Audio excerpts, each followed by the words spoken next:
Welcome to Psychologist Talks. On today's episode, I'm going to be tackling pop culture, this time actually around sports. Now, it's not technically just about sports. Why I'm commenting on it is talking about culture. So it could be culture of a sports team, which I'm going to be talking about. But there could be analogs and parallels to any sort of company culture, any culture of a larger group, and the psychology of change in managing particularly difficult or challenging or sudden change is going to be really what I'm trying to narrow focus on. Now, what exactly is it that I'm talking about? I'm talking about the Denver Broncos, the National Football League team. If you're like viewing from another country saying football, what are you talking about? We're talking about American football, the one with the cylinder thingy, that not cylinder, but football shape. And I don't even know what the shape is. You throw the ball, you don't kick the ball. And if you're not following that sport, I totally get it. Basically, they've made it all the way to championship. These are, the final four. We don't know who we're going to face. The Broncos don't know who they're going to face next. And then whoever wins those two games goes and faces off in what we call the Super Bowl. So the stakes are incredibly high. And their starting quarterback, Bo Nix, got an injury. Really interestingly, this injury was not discovered until after the game. Normally, the injury happens during the game, and this is going to be bad news. Whereas the Broncos won, and then all of a sudden during a press conference, they're like, oh, by the way, he's injured and he's going to be out. He will not show up to this championship game. And if they win and go to the Super Bowl, the final game, he ain't going to be there either. The recovery time it's not in the cards. It's literally impossible. And so it's a big, big deal.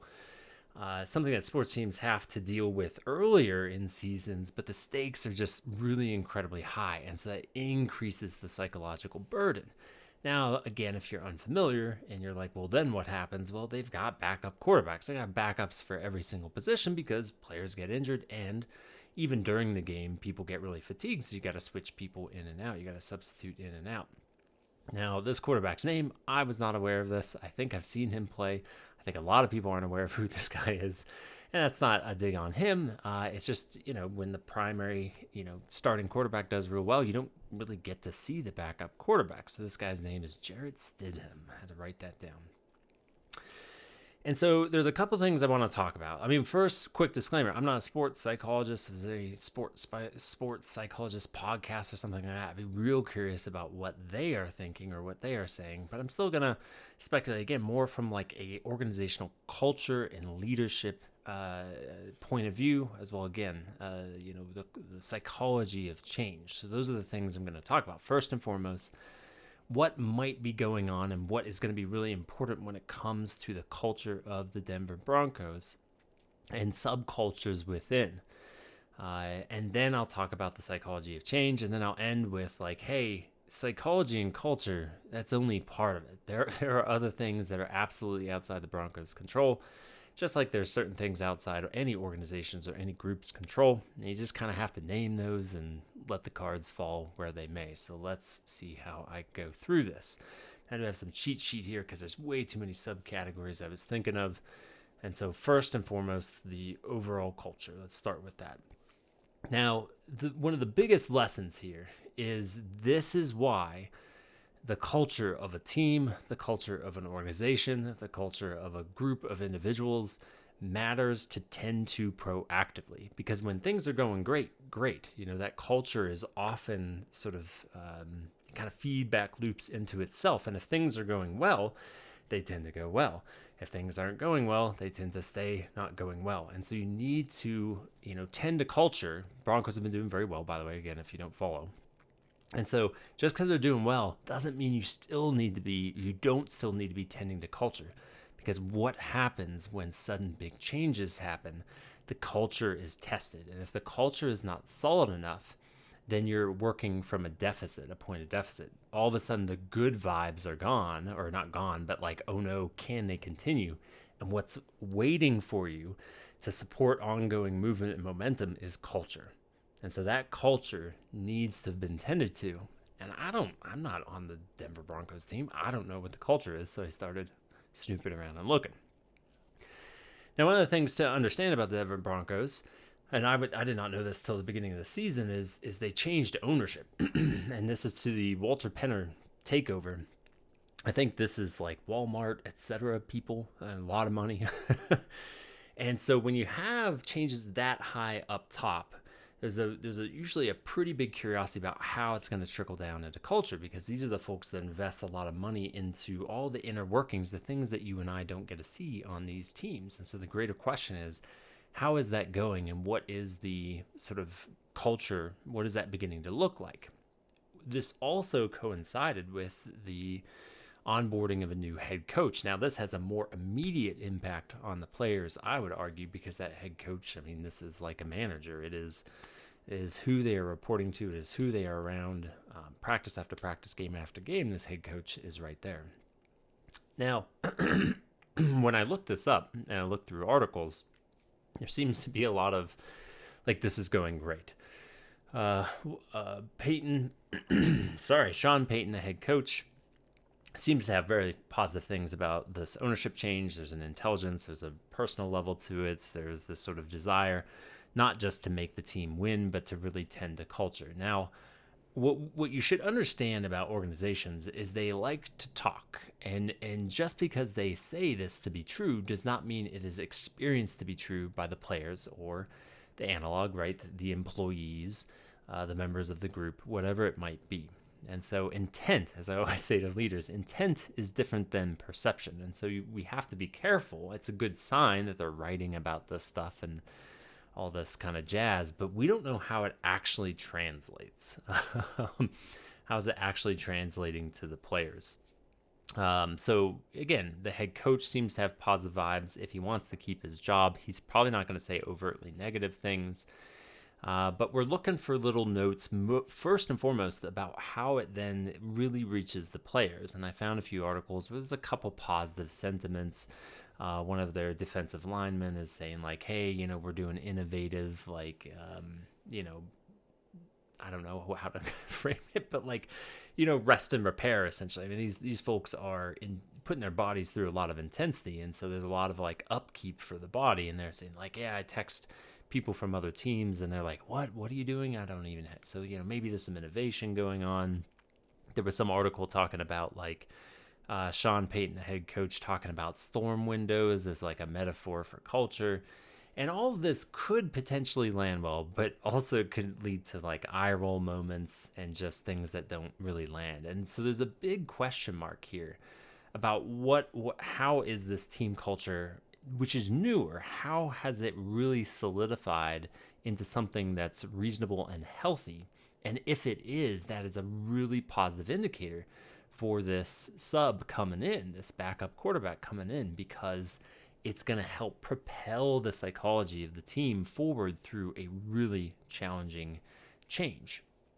I did also find really interesting, there was a website for the NFL Players Association where they kind of poll the players on how the team is doing on a bunch of variables, even like the quality of food that they bring to like practices and stuff. So some of this clearly probably is not like a direct correlate to how they're going to do in a championship game.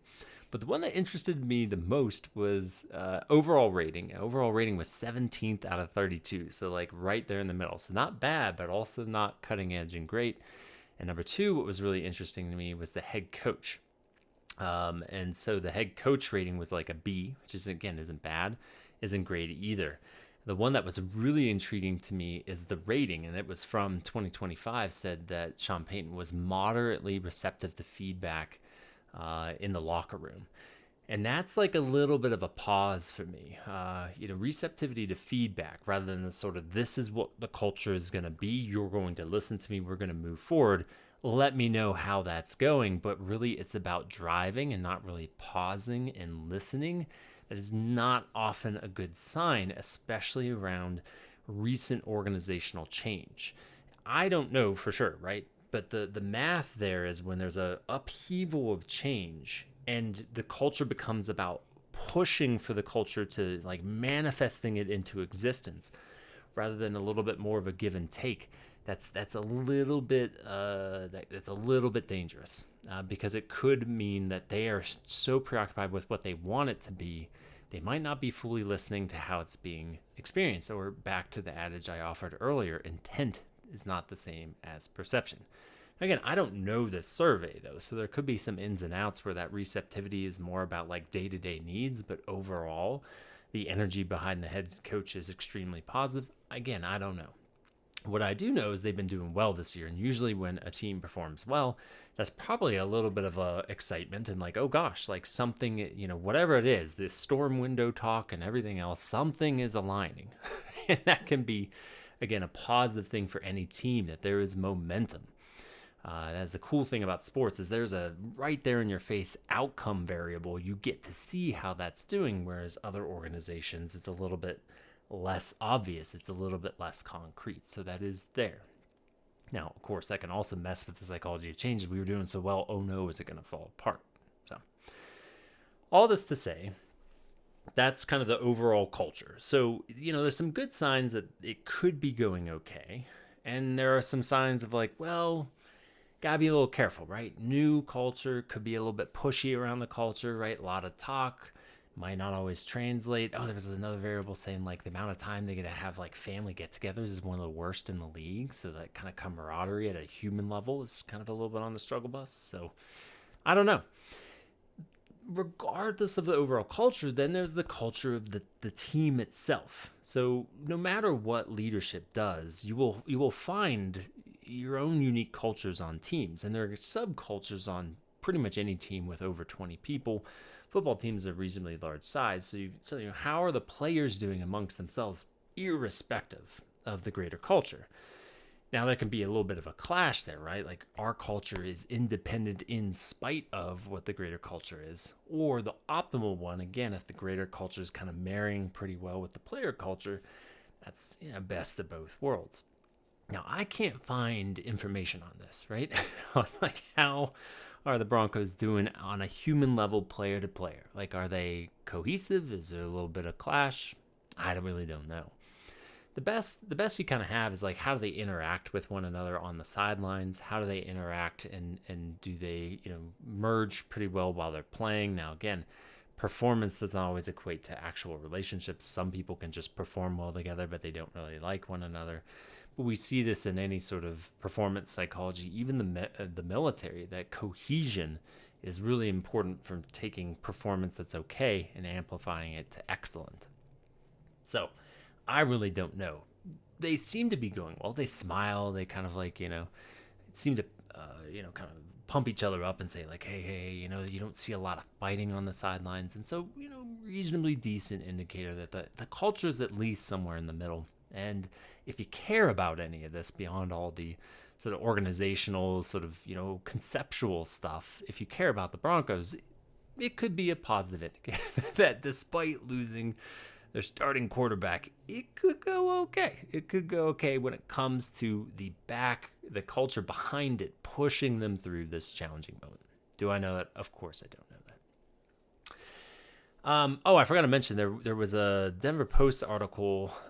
Who was it? Yeah, Parker Gabriel, that was talking about like the subculture on the quarterbacks themselves, and so that's kind of a really cool little microsystem where the coach that's above the quarterbacks and how well those quarterbacks are interacting together and basically rubbing off on one another could also help Mr. Stidham here do better. And they seem to be saying like there's a lot of culture around like really investing in these quarterbacks, which could, again, not just help the team in the overall culture, but the culture of the quarterbacks themselves. And very importantly, someone who doesn't get a lot of airtime and real game time, there could be a greater sense of confidence of like, I already have been a piece of this team. I have been a part of why the starting quarterback, Bo Nix, is doing well, because he and I are always a team. We're always pushing each other to get better, even though I'm not the starter. So that could also be another positive indicator. All right, getting to point 2, or I guess caption number 2, the psychology of change. Again, all change exists within the context that already exists, and that's everything I just talked about. So that's a huge driver that has to be sort of reckoned with. Number 2 is like, how do you encounter this news? How do you manage the psychology of like, oh my gosh, right? Like you look up Reddit posts also, everybody's like, you've got to be kidding me, right? So there's a palpable like panic feeling.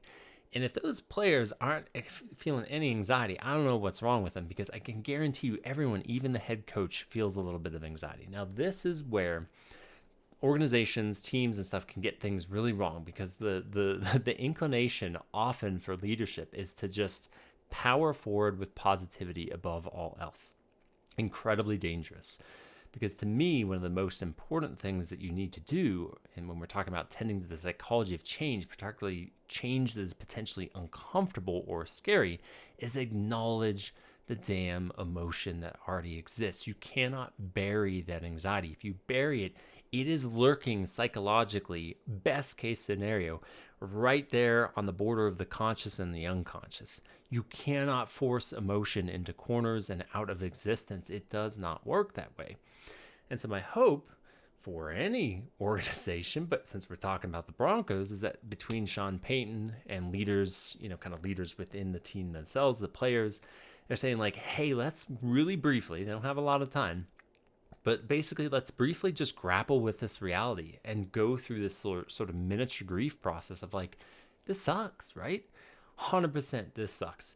And I'm nervous, right? Of course I'm nervous. It's normally nervous because this train that we've been riding on suddenly stopped because the dude that is responsible, one of the primary drivers of how things are going, a quarterback, is injured and is not going to be in the game. And now we need a new quarterback. And we know him, right? We love him and he's great. And so the articles say he seems to be pretty well liked on the team. Good indicator.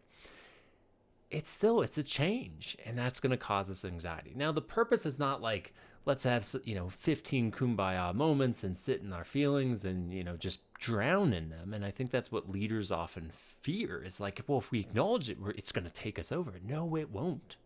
No, it won't. Not if you handle it well. Can we just acknowledge this?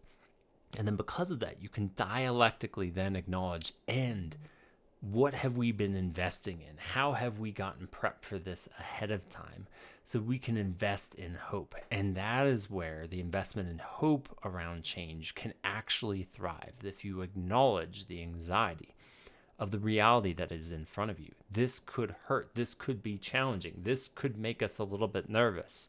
Can we all speak to that? Does anybody have any concerns? Let's vocalize that. All right. Yeah. Okay. So now what? How do we invest in hope? Now, if the culture is doing well and there's true, legitimate experience momentum, it's a powerful moment to point and say, and this is why we've been doing what we've been doing. So that if it ever hits the fan, if shit ever hits the fan, it's not going to be perfect, but we've prepped for this, right? Our backup quarterback has always been a part of this team. And within the culture, he is right there next to Bo Nix, the starting quarterback, all the time. And so is it going to be the same? No. We're going to have to find our stride, right? We're going to have to practice and feel out what that vibe is.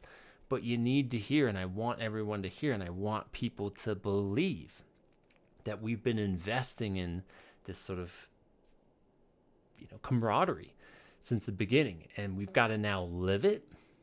But at least this ain't our first rodeo, right? This is not a stranger to us. This is not someone who doesn't know us, right? They've been right here. And that dialectic is probably the most important thing, in my opinion, when it comes to managing the psychology behind change. Underneath, obviously, the culture within which that change has to exist.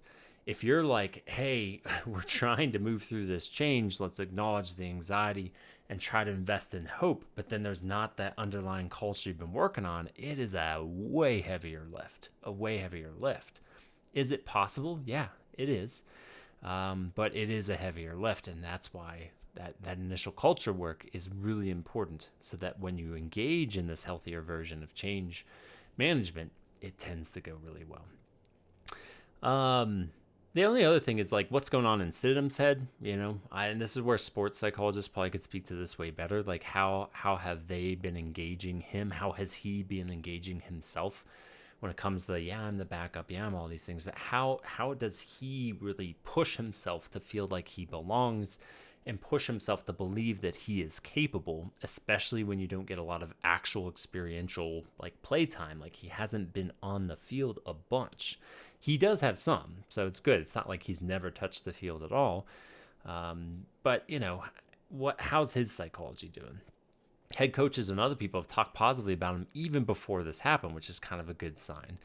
but nobody knows what's going on inside his head. And so that's where I hope this dude's getting the support he needs, and leaning on his fellow players if that culture is there. And just, even a sports psychologist will like, all right, game time, right? We've been prepping for this. How do you inhabit the space the best you can? Not without anxiety, but with, that fun dialectic internally. You can have some anxiety. You can have a lot of faith and belief in yourself too. So that's point number 2. Now, all of this to say, there's a final point here, and that is the realities, the realities of this situation. Skill matters, right? Like, he's a backup quarterback. The coaches have said he could probably be a starter for another team. They've spent a good amount of money apparently keeping him on board, this backup quarterback. But skill matters, and that's just the reality. As of me making this episode, we don't know who the Broncos are going to play. One team we've played before, we beat out. It was a close game. Am I getting that right? I think we beat out the Texans. Yeah, I think it was a close game, but we beat them out. That's like the moral of the story whole year. Did we beat them? If we did, it was very close. And the other are the Patriots, which haven't done well in a couple years, in my opinion, since their own glory days. But oh my gosh, are they a force to be reckoned with? And so there is a reality here that no matter how good the psychology is around change and the psychology of the players, no matter how productive the underlying culture has been, there is a skill thing right there waiting in front of everybody. And the offense for the Broncos has really just started to get their momentum. And so that's going to be a little bit challenging of like, oh my gosh, we're just finally getting there. Our defense has been super solid. And hopefully they've not been like, come on offense, adding that pressure, because that can inflame that not so facilitative anxiety. But there's a skill thing. Now, again, people say he's pretty decent, if not good. But let's be real, right? He's not a starting quarterback. And that just is what it is, right? Number 2, I've already alluded to this. Actually, real life experience matters. Us in this field, psychologists, LPCs, any mental health professional, we can read books all day. We can do faux sessions with people all day. The future of maybe AI training us on like fake therapy sessions, we could do that all day. But until we're in front of a living human being interacting, talking, how do we take all of that knowledge and all of that sort of like experience, but without the stakes so high? How do we make that a reality? You cannot replace that. Again, he has had, this backup quarterback has had some exposure, but it's not the same as playing every game of the season. And so, you've got to work through that, and there's no way around it. This is where when injuries happen earlier in the season, it's technically a little bit better because then they can kind of work that out before it is make or break, you lose, you're out. And that is such a big hill to climb. Is it climbable? Yeah. Especially if you got psychology of change behind you, especially if you got team culture behind you. But again, it's only going to carry you so far. And, we'll see. We shall see. All of this, looping back around, it's going to be a test of the Denver Broncos culture. It's going to be a test of how they can manage the psychology of change. And that alone, I think, is intriguing to watch and be curious about. Never mind, hopefully this episode has, just if you're telescoping out and seeing the forest for the trees, there are analogs, right? There are ways in which this parallels change in other systems, no matter what those systems are. So hopefully this has been an intriguing and or interesting episode as ever. And I thank you for listening and watching. And well, no matter what the topic is, stay curious.